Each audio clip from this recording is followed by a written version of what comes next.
আর সে আল্লাহ পাক বলেন লাহুম মিন জাহান্নামা মিহাদুন ওয়া মিন ফাওকিহিম গাওয়াশ ওয়া কাযালিকা নাজজিল যালিমিন।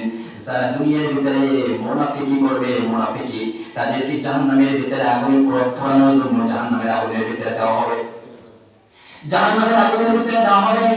আর যে জাহান্নামের আগুনের তীব্র শাস্তি পাওয়ার জন্য জাহান্নামের আগুনের একটা লেপ দিয়ে তাকে ঢেকে দেওয়া হবে, যাতে করে জাহান্নামের শাস্তির তীব্রতা তার অনুভব হয়।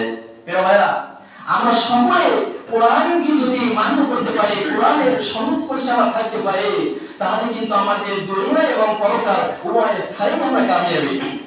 আর যদি কোরআনকে আমরা সামনে না রাখতে পারি, তাহলে মনে করতে হবে একজন ইমানদার ব্যক্তির সামনে যখন কোরআনকে তেলাওয়াত করা হবে, কোরআনের দাওয়াতের কথা মানুষকে বলা হবে, এই জাহান্নামের কথা বলা হবে, জান্নাতের কথা বলা হবে, তখন যদি মানুষের মনের মধ্যে একটা ভালোবাসা আনন্দ সৃষ্টি না হয়, তাহলে মনে করতে পারবেন এখন পর্যন্ত ইমানদারের কাতারে দাঁড় হয়ে নাই।